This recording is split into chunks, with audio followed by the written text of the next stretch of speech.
Fala galera, beleza? Boaz de Araújo na área. Vou aproveitar o gancho do vídeo passado que eu falei que eu ia aproveitar para vocês e já vou gravar na sequência, e que foi o vídeo que eu falei ontem. Música para músico e música para público. Deixa eu ver que acho que tá meio torto. Enquanto eu arrumo aqui, galera, vai, segue, compartilha, curte, assiste, fica comigo aí no vídeo até o final para ajudar o engajamento. E vamos que vamos. Vamos lá, música para músico e música para público. Sabe qual é a diferença dessas bandas que muitas das vezes que são tecnicamente inferior à sua banda, tem mais sucesso? Porque eles fazem música para o público, músicas que você consegue tocar, músicas que você consegue replicar, e eles não estão preocupados em música para músico. Eles não estão preocupados se o encordoamento que eles usam é Elixir ou é Dadário. Eles não estão preocupados se a guitarra é uma Gibson ou é uma Tajima, porque quem olha a marca é um músico, é a gente que olha. E o músico é o que menos consome música no mercado, tá? Então eu posso montar aquela banda, desenvolver tal e me dedicar 100% tal e fazer uma música com qualidade, com técnica, com solo de 3 horas, que todo músico olha e fala, nossa, esse cara toca pra caramba. Cara, em nenhuma apresentação geralmente você vai conseguir ver um músico lá, cara, porque o músico vai estar trabalhando no dia que você também está trabalhando. Então eu creio que essa é uma das grandes diferenças, porque que a música instrumental ela não é tão forte em relação ao mercado que a música que seja cantada. E isso acontece justamente por isso, porque a música instrumental ela é feita mais pro músico. E o público em geral no Brasil, a gente não tem a cultura de ter um discernimento mais técnico. A gente não sabe apreciar coisas boas. Isso é cultural do nosso país. Então a gente está acostumado, o nosso paladar é muito pobre musicalmente, porque a gente não tem esse contato com arte desde criança, a gente não tem esse incentivo no nosso país. E geralmente a arte que eles chamam de arte, o que eles apresentam para nós, ainda mais nos tempos de hoje, é medíocre. Então a gente não tem essa educação de entender o que é arte e apreciar o que seria uma boa música instrumental. E o que acontece? A música para colar, isso para você que faz música própria. A música, as bandas que geralmente foram as mais famosas, as maiores bandas, não em nível de bolha, as bandas que furaram a bolha. Vamos falar de Ramones. Não gosto de Ramones, não é uma banda predileta minha.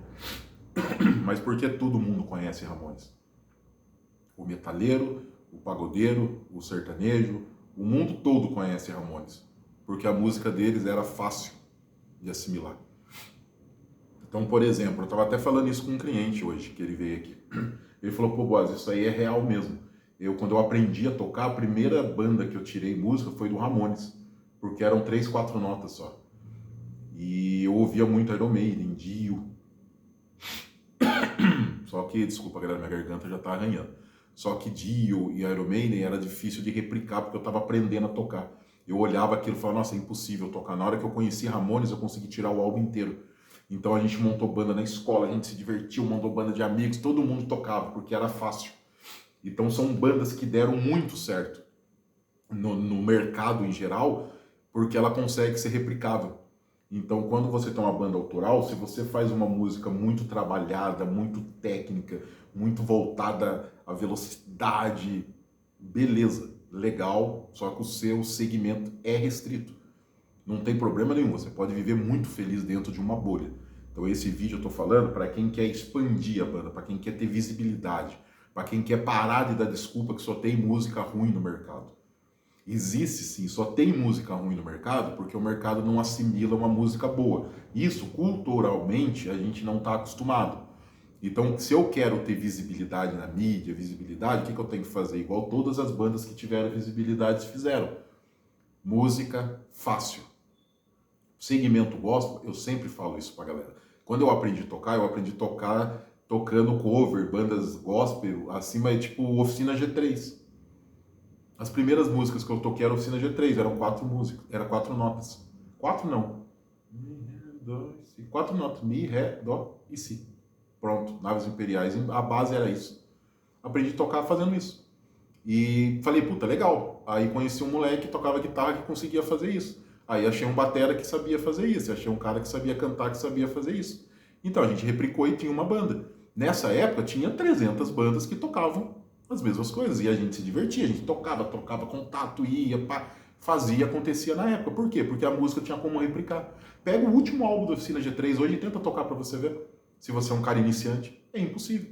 Você vai olhar aquilo e vai falar, puta, não dá pra tocar. Por isso que a banda já não é mais a banda que era antigamente. Hoje quem escuta mais Oficina é músicos, tantos cristãos ou que não sejam cristãos, e mais a gente que tá velho, que já conhece lá desde a raiz. A molecada até acha legal, tal, só que a música ela morre quando ela não é replicada.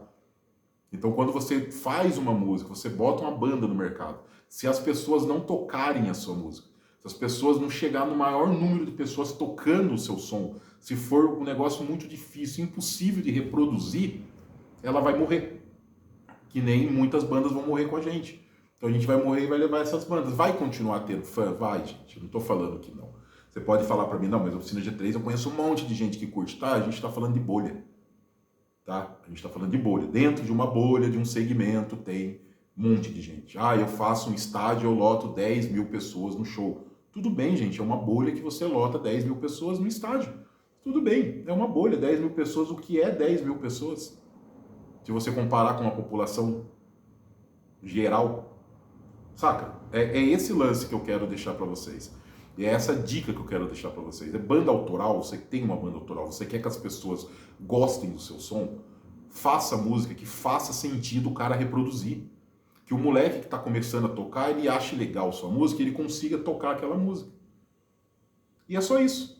E não adianta, você pode fazer música para músico, faz, é legal pra caramba, a galera vai curtir e tal. Tô falando em escalar mesmo, em escala longa, pra galera que tá começando e pensa mais no comercial. Então, pensa em fazer músicas nesse segmento, músicas bacanas, letras legais, isso é muito importante.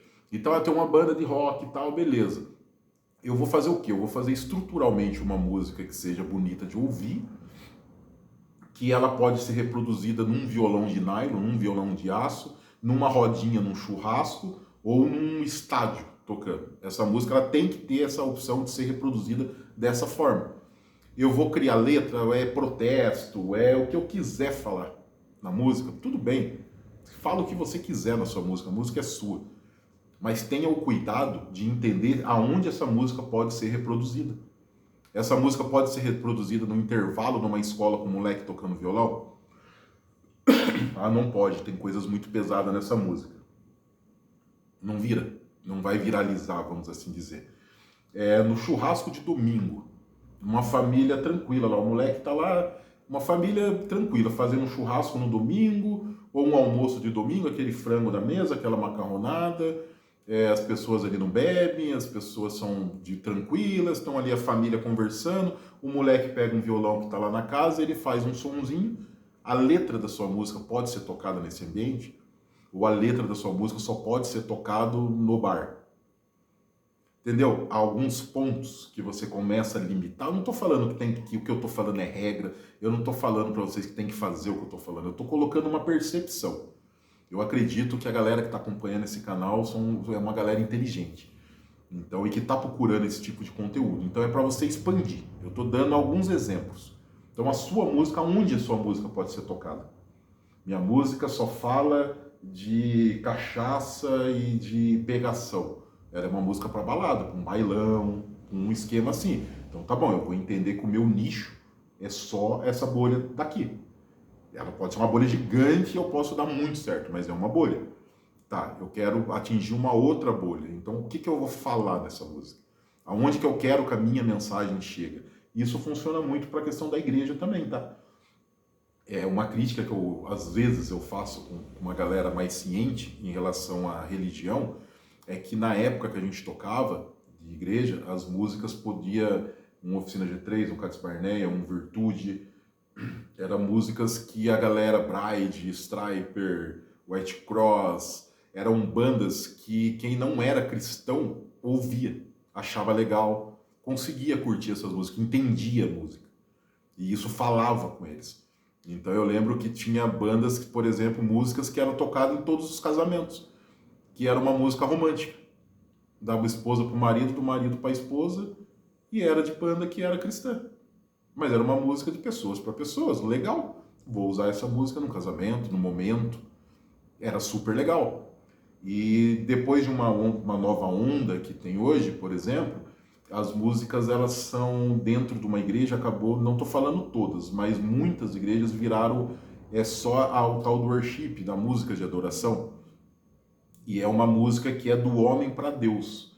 Então hoje muitas igrejas se fecham com um número X de pessoas que estão preocupados apenas em adorar a Deus. Quando eu falo apenas, entenda bem o que eu estou dizendo. Então acaba ficando pobre musicalmente, porque o moleque não consegue na escola reproduzir uma música porque é uma adoração, ninguém vai entender o que ele está falando. Virou aquela música repetitiva, chata, e infelizmente o mercado fez isso com a música gospel, no meu ponto de vista. Então é uma visão, isso aí é uma outra história, isso aí é uma outra questão. Que talvez num vídeo, se vocês comentarem e curtirem, eu possa me aprofundar um pouco mais nisso. De falar um pouco do que eu vivi nessa época, como foi a minha vivência nessa parte, o que eu vejo de diferença hoje em relação à música gospel, que era um segmento, era um movimento, virou um segmento, tem muitas coisas aí. Mas no geral é isso, galera. Então, é isso, música para músico, música para o público. Defina qual é o seu público. Primeiro defina o resultado que você quer. Qual é o resultado que você quer com a sua música e com a sua banda? Partindo do resultado que você quer, você vai traçar a estratégia que você quer. E é bem fácil isso. Se o meu resultado é tocar final de semana, tudo bem. Se o meu resultado é ter uma banda em expansão, tudo bem. Se o meu resultado é uma banda de cover só para me divertir, tá tudo bem. E se o meu resultado for só ter uma banda ruim, de música autoral ruim, para tocar em lugares ruins, tudo bem também, tá tudo certo. É só você saber aonde você quer chegar, que aí você vai entender como você vai chegar lá. Beleza, galera? É isso aí. Muito obrigado quem conseguiu me tolerar e aguentar aqui até o final. Curte, compartilha, faz todo o processo aí, ajuda a gente o canal aí. Valeu demais!